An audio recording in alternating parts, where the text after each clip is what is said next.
Isabelle Laville, a high school student, is walking the 1.5 kilometers home as night falls. A woman pulls up alongside her in a car and offers to drive her home. Seeing a kind-looking female behind the wheel, Isabelle doesn't sense any threat and accepts the ride. A little further down the road, a lone man is hitchhiking. He's holding a jerry can because he's run out of gas and he needs a ride to the nearest petrol station. Their sadistic plan has worked. Isabelle resembling a younger version of herself. The woman was more than happy to let her husband live out his sick desires through her. The man enters the car and Isabelle is quickly restrained. Unbeknown to Isabelle, the lady behind the wheel and the man with the jerry can know each other very well. Once back at the couple's house, the man drugs Isabelle, attempts to SA her, and then strangles her to death before throwing her body into a well. A month and a half after her disappearance, local police classify the case as unsolved. Her body wasn't discovered until July 2006, as police searched the area based on information given to them by the man who was now in custody. A man who, following the murder of Isabelle, would go on to be arguably the most prolific serial killer in French history. His name is Michel Fourniret. So how did we get here? We don't know much about this man's past. On trial, he would share little information about himself. We know he grew up with an absent alcoholic father and that he was abused by his mother at a young age. As an adult, he works for the local forestry service and he survives on odd jobs. He marries twice, firstly in 1964 to Annette, with who he has his first child. The alarm bells ring early on in 1967 as he is given a suspended sentence for assaulting a minor, following which his wife demands a divorce. He remarries in 1970, but his sexual deviances continue. He's imprisoned for the first time in 1984 following a number of assaults in Paris, and he's condemned to 7 years in prison, during which time his second wife also demands a divorce. While in jail, he meets his future wife, Monique Olivier. Not in person at first, of course, but through an ad he'd placed in a local newspaper. Following an exchange of letters, she starts to visit him in prison. He is released in late 1987 on good behaviour and moves in with Monique. They marry in the summer of '89 and have a son, Selim. Monique is an integral part of everything that follows. The two of them form an evil pact. Fourniret explains to Monique his desire for young virgin girls. During his trial, he would go on to say that none of this would have happened if his first wife hadn't deceived him into thinking she was a virgin. She agrees to help him, and in exchange, Fourniret will take care of killing her ex-husband, who had allegedly beaten her during their relationship. Well, in the end, her ex-husband is not murdered, but the other part of the pact will be kept. She will aid and abet him in carrying out heinous crime after heinous crime. The murder of Isabelle would come less than 3 months after his release from prison. Most of Fourniret's crimes will have a sexual motive, but not the second one. This is more of an opportunistic crime based on money. While in prison, he'd become friends with a guy named Jean-Pierre Helogouache, a robber from the north of France. He confided in Fourniret about a secret hideout where the hairpiece gang had hidden all their loot. They were an infamous team of bank robbers that operated in Paris between 1981 and 1986. They would enter the bank dressed in regular clothes but wearing false mustaches, beards and wigs, hence the name Hairpiece Gang.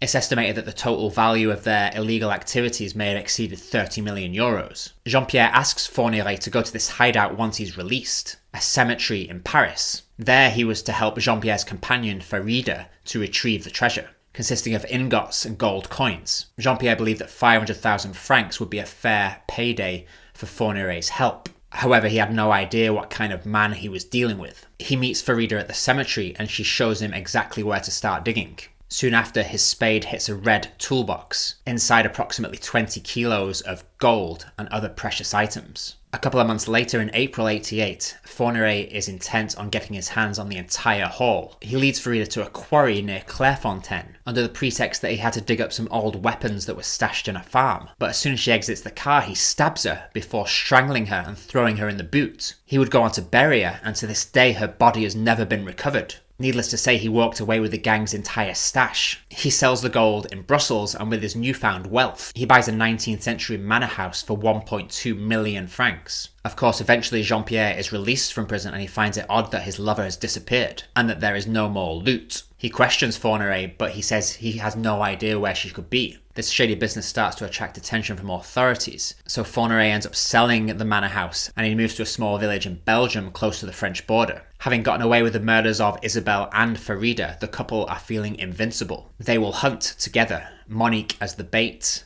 and Fourniret as the executioner, using well-rehearsed scenarios to dupe their victims. Monique is pregnant at the time and Fourniret uses this to his advantage. He approaches Fabienne in a supermarket car park and explains that his pregnant wife has collapsed. Monique, waiting in the vehicle, fakes illness, and Fabienne doesn't hesitate to help as most people would by driving them to the nearest doctor. Once in the car, she is incapacitated by the couple, assaulted, and shot dead. Her body is discovered later on in the woods. This was quickly followed by the murder of Marie-Angèle Domès, who disappeared in July of '88 after leaving a job centre in Auxerre. Her body was never found. In 1989, he manages to convince Jean-Marie, a 22-year-old student that they met on a train, to come back to their home. Her body was eventually found on Fourniret's property in 2004 after he told them where to dig. That same year in Belgium, there was the kidnapping and murder of 12-year-old Elizabeth, who'd gone out to play with friends. This time they used their now newborn baby boy, Selim, to gain the trust of the young girl so she would also take them to a doctor. After assaulting her, he would kill her 36 hours later at his home. It was assumed for a long time that Marc Dutroux, another serial killer operating in the same area, was guilty in this case, until Fourniret again would reveal the burial site on the grounds of his chateau. In 1990, Natasha, a 13-year-old girl, disappeared from the Nantes area. She was shopping with her mother, who'd asked her to go and get money so that they could pay for the groceries, and she was likely abducted in the parking lot of the store. She was found stabbed 70 kilometers away in sand dunes. Later on that year, the naked body of Joanna Parish was found in the River Yonne. She was a 20-year-old British student who was working as an English assistant in Auxerre. She had placed an ad in a newspaper to give language lessons. This is probably how Fourniret was able to get to her and make an appointment to meet her. She was beaten, assaulted, killed. He would confess in February 2018. So we have a fairly sustained rhythm of crime since 1987. And yet authorities struggle to make the connection between all these cases, partly because the geographic area is quite large, with crimes being committed in the Ardennes on both the French and Belgian side of the border, as well as in Auxerre and as far as Nantes. So it's complicated to find the link, especially since the MO is not always the same, even though all the victims are young girls. Fabienne Leroy's body was dumped at a military base, around which many people had gone missing in the 1980s. Natasha had been stabbed with a screwdriver, the same way Francis Holm had murdered one of his victims at the same time. As for Elizabeth's disappearance in Belgium, as we said earlier, it was thought to be the work of Marc Dutroux, while his victims in Yonne were Émile Louis' favourite territory. So that also muddies the waters. There were just some horrible things going on in this part of France and Belgium at this time, it would seem. It's possible Fourniret was using these other monsters as a smokescreen,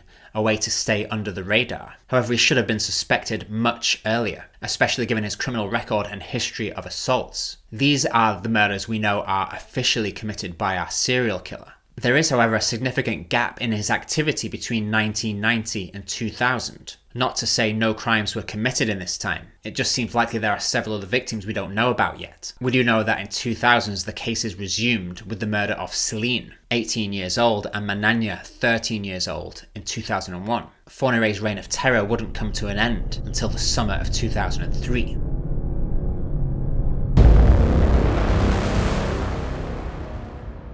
Fourniret attempts to use one of his tried and tested techniques to lure Marie Ascension, 13 years old, into his car. He tells her he's looking for the school. She points him in the right direction but refuses to get in the vehicle. Disgruntled by her disobedience, he says to her, "It's bad to not trust people." Convinced by his words and his tone, she gets in the car. As soon as she's inside, he ties her up, throws her in the back, and drives off. As the car stops at a crossing about 10 kilometers away from where he took her, Marie manages to open the back door and escape. She's quickly picked up by passing motorists, and as she is describing what's just happened to her, they see Fourniret's white van drive right past them. He'd most likely turned back looking for the young girl. The driver takes note of the number plate and he is quickly arrested along with Monique Olivier. As the Belgians' inquiry begins, they become aware of Fourniret's background and previous convictions, so they reopen a number of cold cases involving missing children. After a year of fruitless interrogation, Fourniret is about to be released, But then after 120 interviews, Monique Olivier cracks, and in June 2004 she releases at least a part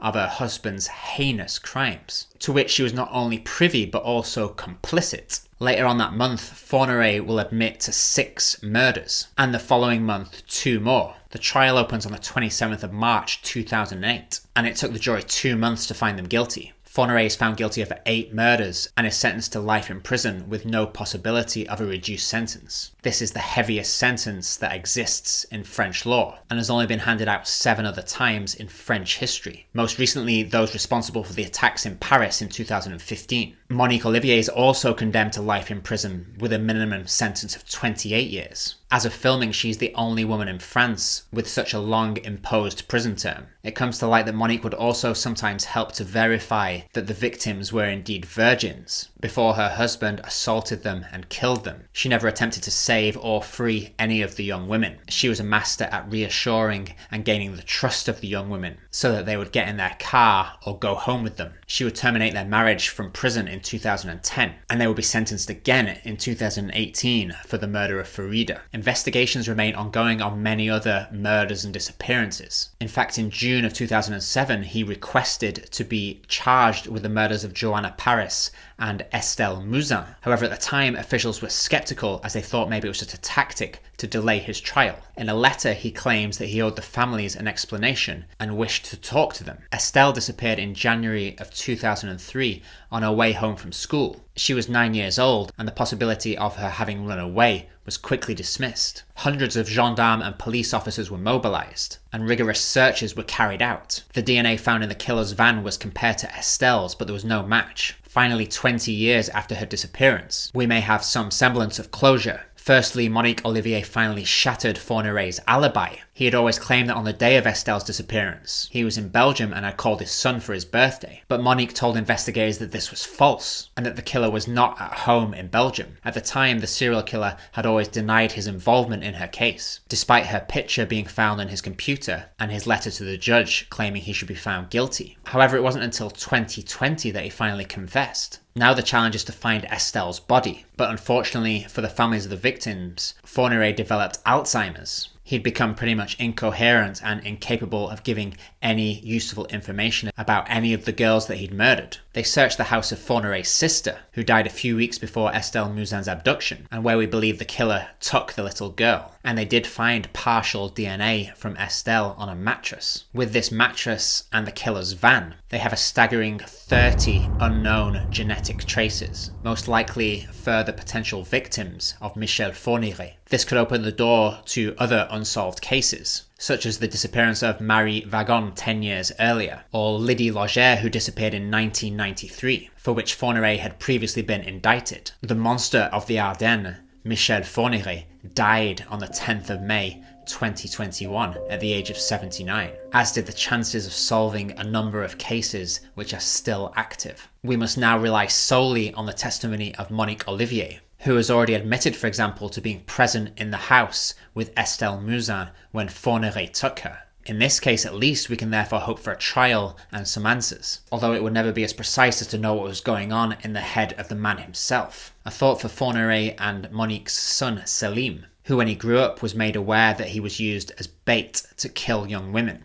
Since discovering the truth about his parents, he changed his name and he moved abroad. He would say, quote, "Selim Fourniret is dead. My parents are dead. Now it's Monique Olivier and Michel Fourniret. They are 2 people I do not know." Please let us know in the comments what you think about this sick couple. Should authorities have connected the dots much sooner? And how many more victims do you think are out there? We dive deeper into the disappearance of Estelle Mouzin in this video up here, so feel free to check it out. Until next time, look after yourselves. Crime Dog out.